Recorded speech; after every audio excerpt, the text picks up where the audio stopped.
Hello hello everyone, welcome back to our channel. और आज हम आ गए हैं हेलसिंकी सिटी लाइब्रेरी के पीछे।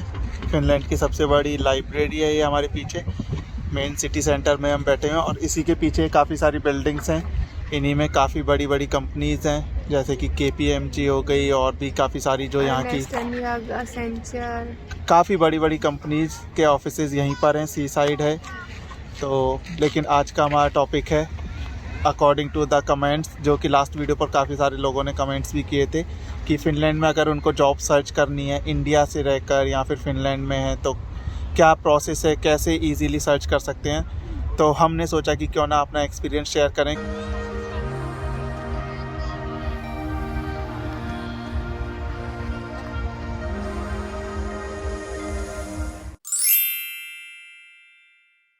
तो क्या क्या तरीके थे जो हमने चूज़ किए थे, लेकिन थोड़ा सा पहले बेसिक की बात कर लेते हैं कि अगर आप फ़िनलैंड में हैं तो आपको क्या क्या बेनिफिट हैं जॉब सर्च करने में, क्या कितना इजी है। और अगर आप फ़िनलैंड में नहीं हैं, आपकी करंट लोकेशन फ़िनलैंड नहीं है, तो क्या क्या डिफ़िकल्टीज़ आपको आ सकती हैं।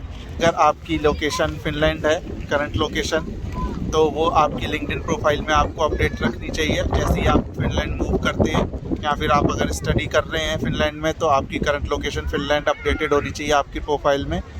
और कंपनीज़ भी जो होती हैं वो लोकल जो हायरिंग है उसी को प्रेफरेंस देते हैं, क्योंकि उनको एक तो कॉस्ट सेविंग होती है और उनको जो भी रिलोकेट नहीं करना, रिलोकेशन के जो भी चार्जेस हैं और जो भी रिस्पॉन्सिबिलिटी से बच जाते हैं। तो बहुत सारी चीज़ें हैं। तो जैसे कि रिलोकेशन के चार्ज कंपनी देती है और आपका वीज़ा प्रोसेस कराने का, और उसमें भी काफ़ी सारा टाइम कंज्यूम होता है। तो अगर कोई इमीडिएट ओपनिंग है तो उसमें कंपनी आपको, अगर आप फ़िनलैंड से बाहर रहते हैं तो आपको जॉब ऑफ़र नहीं कर सकती है। अगर यहाँ पर उनको वो स्किल सेट या फिर वो बंदा नहीं मिलता है उस स्किल सेट का, तब वो बाहर से हायर कर सकते हैं। और उसको भी उनको प्रूव करना होगा कि कितने एप्लीकेशंस आए और क्या क्या प्रोसेस उन्होंने फॉलो किया और कैसे कैसे एडवर्टाइज़ किया। तो वो सारी चीज़ें हैं। तो कंपनी के लिए भी इतना इजी नहीं, क्योंकि काफ़ी बड़ा प्रोसेस है और प्रोसेस में कोई भी आप ऐसी चीटिंग वगैरह कुछ कर नहीं सकते, तो सब कुछ प्रोसेस से ही चलेगा। और अब आते हैं, अगर आप इंडिया में हैं तो आप कैसे अपनी जॉब अप्लाई कर सकते हैं। अगर आप सॉफ्टवेयर फील्ड में काम करते हैं जैसे कि हम करते थे, तो इंडिया से आप कैसे जॉब अप्लाई कर सकते हैं। काफ़ी सारे ऑप्शंस आपके लिमिटेड हो जाते हैं वहाँ पर। जैसे कि आपका सबसे पहला जो मेरा ऑप्शन था वो था लिंक्डइन। तो लिंक्डइन पर आपकी प्रोफाइल परफेक्ट होनी चाहिए, आपकी skill set up to date होनी चाहिए जो भी हैं। और अगर आप लिंक्डइन प्रीमियम ले सकते हैं तो वो काफ़ी बेनिफिट मिल सकता है आपको, क्योंकि आपकी प्रोफाइल सभी जगह हाईलाइट होती है, तो उसका काफ़ी बेनिफिट आपको मिल जाता है। उसके अलावा यहाँ की काफ़ी सारे लोकल जॉब पोर्टल्स भी हैं। मीट फ्रैंक एक मोबाइल ऐप है जिसमें आप अपनी प्रोफाइल बना सकते हैं और काफ़ी सारे एम्प्लॉयर्स हैं उसमें, तो वो अपनी अपनी जॉब पोस्ट करते हैं और आपकी प्रोफाइल जो है वो सभी को विजिबल होती है। तो वो यहाँ की लोकल जॉब मार्केट के लिए उन्होंने बनाई हुई है, वो हम डिस्क्रिप्शन में डालते हैं और उसका लिंक मैं ऐप का डिस्क्रिप्शन में डाल दूँगा। तो आप अगर उस पर प्रोफाइल बनाना चाहें, अगर आप इंडिया में भी हैं तो आप कोशिश कर सकते हैं बनाकर, अगर आपको थोड़ा बेनिफिट मिल जाए, क्योंकि मेरा कोई ऐसा एक्सपीरियंस नहीं है उसका। लेकिन और भी काफ़ी सारी साइट्स हैं, जैसे कि आपका इंडीड हो गया, ग्लासडोर हो गया, और monster.fi है जो कि यहाँ की monster.com जैसे इंडिया में है, यहाँ पर monster.fi है। तो और फेसबुक पर भी आपको जॉब मिल जाती हैं। तो जो भी IT कंपनीज़ हैं, स्टार्टअप्स हैं, वो ज़्यादातर अपनी फेसबुक पर भी जॉब पोस्ट करती हैं, तो वो भी आप चेक कर सकते हैं फ़िनलैंड लोकेशन चेक करके। क्योंकि कंपनीज़ जो हैं, जैसे कि मैंने आपको बताया, प्रेफरेंस उन्हीं को मिलती है जिनकी करंट लोकेशन फ़िनलैंड है। अगर यहाँ पर बंदा नहीं मिलता है तभी वो बाहर से बंदा हायर करते हैं। तो exactly.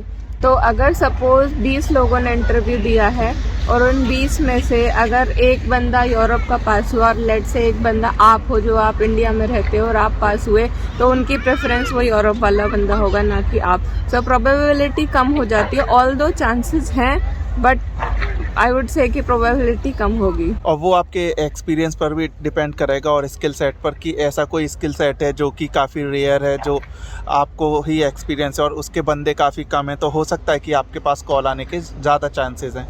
लेकिन अप्लाई करने के जो प्रोसेस है वो मैं आपको बता देता हूँ। बेस्ट तरीका, अगर आप इंडिया में हैं और यहाँ आपको एप्लीकेशन देनी है या जॉब अप्लाई करनी है, तो सबसे बेस्ट तरीका है कि आप लिंक्डइन पर सर्च करें और लिंक्डइन की प्रोफाइल को अपनी अप टू डेट रखें और जो भी आपके स्किल सेट हैं उनको इम्प्रूव करें और जो भी स्किल सेट हैं उनको अप टू डेट रखें लिंक्डइन प्रोफाइल पर। एक और सजेशन, आप दूसरों के प्रोफाइल में जाके भी चेक कर सकते हैं जो ऑलरेडी यहाँ पे काम कर रहे हैं कि उनके स्किल सेट्स क्या हैं, क्या डिमांड में हैं। और आप ऐसे ही जैसे जो कंपनी जॉब डिस्क्रिप्शन निकालती है उसमें चेक कर सकते हैं कि क्या क्या वो स्किल सेट्स डिमांड कर रहे हैं, तो उस हिसाब से आप अपने स्किल सेट्स अपग्रेड भी कर सकते हैं। हाँ, क्योंकि काफ़ी टाइम ऐसा होता है कि स्किल सेट तो सेम होता है लेकिन उनके कीवर्ड्स जो होते हैं सर्च करने के वो डिफरेंट हो जाते हैं। तो अगर आपने जैसे कि आपने सिंपल लिखा हुआ है कि मैं सॉफ्टवेयर इंजीनियर हूँ, मैं जावा में काम करता हूँ, तो हो सकता है उस कीवर्ड से आपके ज़्यादातर जॉब ना आए। लेकिन अगर उसमें आप ऐड कर देंगे कि मैं बैकएंड डेवलपर भी हूँ और मुझे फ्रंट एंड में ये नॉलेज है, तो उस हिसाब से आप फुल स्टैक डेवलपर भी हो गए, तो फुल स्टैक कीवर्ड आप ऐड कर सकते हैं अपनी प्रोफाइल में। तो काफ़ी सारे कीवर्ड्स हैं जो आप यहाँ की जॉब अगर सर्च करेंगे तो उसमें से पिक करके अपनी प्रोफाइल में अपडेट कर सकते हैं। लेकिन वो सब कुछ सही होना चाहिए, जो स्किल सेट आपके रियल में हैं वही आपको मेंशन करने। तो एक तो हो गया आपका लिंक्डइन, और दूसरा जो बेस्ट तरीका है तो आप पहले लिंक्डइन पर सर्च करेंगे कि कौन कौन सी कंपनीज़ में आपके लिए जॉब ओपनिंग्स हैं जो आपके स्किल सेट हैं उसके अकॉर्डिंग, और कंपनी की वेबसाइट पर जाकर करियर्स के अंदर आप सीधे एचआर को ईमेल कर सकते हैं अपना सीवी, तो जिससे कि आपका सीवी डायरेक्टली कंपनी के पास पहुंच जाता है और उसके सेलेक्ट होने के चांसेस थोड़े बढ़ जाते हैं। और अगर उस टाइम भी अगर उस जॉब के लिए आपका सिलेक्शन नहीं होता है तो फ्यूचर के लिए भी आपकी पॉसिबिलिटी थोड़ी सी बढ़ जाती है अगर आपने कंपनी को डायरेक्ट रिज्यूमे भेजा हुआ है तो। और तीसरी चीज़ है रेफरल। अगर आपका कोई फ्रेंड या फैमिली रिलेटिव कोई भी यहाँ काम करता है तो वो रेफरल भी डाल सकता है, वो भी कंसीडर होता है यहाँ पे। हाँ, वो भी कंसिडर होता है, लेकिन उसमें भी फिर कंपनी वही चीज़ें प्रॉब्लम होती हैं कि कंपनी की कॉस्ट जो है वो हाई हो जाती है, रिलोकेशन के चार्जेस हो जाते हैं, कंपनी को वीज़ा अप्लाई करना होता है। तो ये सारे फैक्टर उसको अफेक्ट करते हैं, इसीलिए यहाँ के जो लोकल बंदे हैं उन्हीं को वो प्रेफरेंस देते हैं। तो ये सारे जो ऑप्शंस थे मैंने बताया कि अगर आप फिनलैंड में और इंडिया में तो क्या डिफरेंस है और क्या क्या प्रॉब्लम्स आती हैं अगर आप बाहर से अप्लाई करते हैं तो काफ़ी सारी प्रॉब्लम्स हैं। लेकिन ऐसा नहीं है कि हायर नहीं करती कंपनीज़, क्योंकि कोरोना के टाइम में भी मैंने भी एक कंपनी चेंज की थी और वहाँ पर काफ़ी सारी ओपनिंग्स थी। उन्होंने बाहर से भी हायर करने के लिए कोशिश की, लेकिन उस टाइम पे वीज़ा ही बंद थे तो कंपनीज हायर कर भी नहीं पाई थी।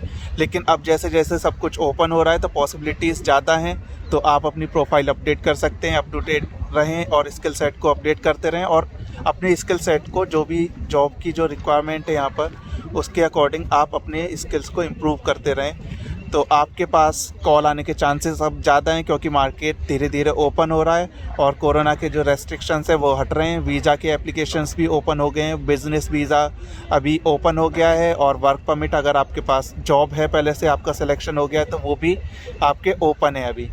अभी विज़िटर वीज़ा अभी ओपन नहीं हुए हैं, तो विज़िटर्स जो कि टूरिस्ट वीज़ा है, लेकिन उससे आपका कोई मतलब नहीं है, क्योंकि आपका अगर जॉब में सिलेक्शन होता है तो आपको वर्क परमिट अप्लाई करना होता है, ना कि विज़िटर वीज़ा। और विज़िटर वीज़ा पर अगर आप आते भी हैं तो आप जॉब सर्च नहीं कर सकते यहाँ पर, तो ऐसा कुछ यहाँ पर ऑप्शन नहीं है। और बाकी कंट्रीज़ में ऐसा ऑप्शन है, जैसे कि जर्मनी में है, आप 6 महीने का जॉब सर्च वीज़ा अप्लाई कर सकते हैं और जर्मनी में जाकर 6 महीने तक जॉब सर्च कर सकते हैं। और अगर आपको जॉब मिल जाती है तो आप कंपनी के थ्रू अपना वर्क परमिट अप्लाई करते हैं और वहाँ पर फिर सेटल हो सकते हैं। तो ये सारे ऑप्शंस हैं। अब हो सकता है आपके दिमाग में एक और चीज़ आ रही हो कि अगर हम फिनलैंड आकर ही जॉब सर्च कर सकते हैं तो उसका कोई और ऑप्शन है या नहीं। मुझे जहाँ तक पता है वहाँ ये कर सकते हो आप कि यहाँ पे बहुत सारी पार्ट टाइम जॉब्स होती हैं, जैसे ये पोस्ट की जो पोस्ट डिलीवर करने का होता है या फिर फूड डिलीवरी का होता है, इसके बहुत सारे कॉन्ट्रैक्ट्स निकलते हैं। तो आप उन कॉन्ट्रैक्ट्स के थ्रू सर्च करके फिनलैंड आ सकते हो और उस ड्यूरेशन में जॉब सर्च कर सकते हैं, राइट? हाँ, और इनके भी कॉन्ट्रैक्ट्स आपको डायरेक्ट बाहर से नहीं मिलेंगे अगर आप आउट ऑफ फिनलैंड हो, लेकिन यहाँ पर सीजनल वर्क की भी काफ़ी सारे वीज़ा अप्लाई होते हैं, जैसे कि समर टाइम में यहाँ पे बेरी पिकिंग का है और क्लीनिंग के जॉब्स हैं, काफ़ी सारे जो सीजनल जॉब्स हैं, जैसे कि विंटर में आपका स्नो क्लीनिंग का हो गया और भी काफ़ी सारे एरियाज़ हैं। तो उनका लिंक मैं डिस्क्रिप्शन में डाल दूँगा, आप जाकर चेक कर सकते हैं कि कौन कौन से सीजनल जॉब्स हैं और उनके लिए आप एम्बेसी की वेबसाइट पर जाकर अप्लाई कर सकते हैं अपनी सीजनल जॉब के लिए।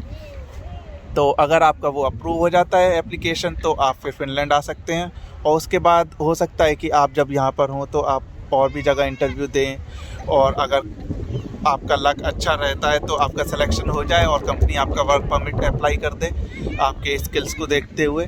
तो ये भी डिफरेंट ऑप्शंस हैं। अगर आपको सीधे सीधे नहीं आना है तो काफ़ी और भी ऑप्शंस है, प्लान बी भी है, लेकिन उसमें काफ़ी सारी स्ट्रगल करनी पड़ सकती है और उसमें श्योरिटी भी नहीं है। आपको रिस्क लेना पड़ेगा एक्चुअली। हाँ, तो आपको रिस्क लेना पड़ेगा और रिस्क के साथ साथ उसकी श्योरिटी भी नहीं है। और रिस्क हमने भी लिया था, इसको भी 1 साल में जॉब मिली थी और शुरुआत में जो चैलेंजेस आए थे फिनलैंड में रहते हुए भी, वो काफ़ी जगह रिजेक्ट हुई कि फ़िनिश लैंग्वेज नहीं आती, जबकि किसी भी जॉब वैकेंसी में फ़िनिश लैंग्वेज की रिक्वायरमेंट नहीं लिखी हुई थी।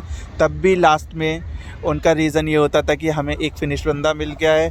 वो ओपनली ये नहीं बोलते हैं, लेकिन जब वो प्रोफाइल फिल होती है तो उसके बाद कैसे भी पता चल जाता है कि हाँ वो कौन बंदा वहाँ पर हायर हुआ है।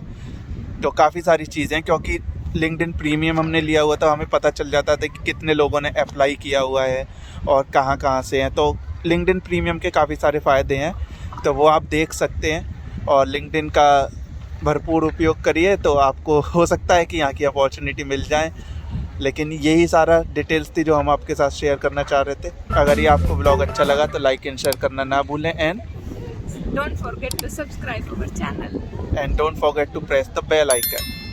Bye bye. Bye bye.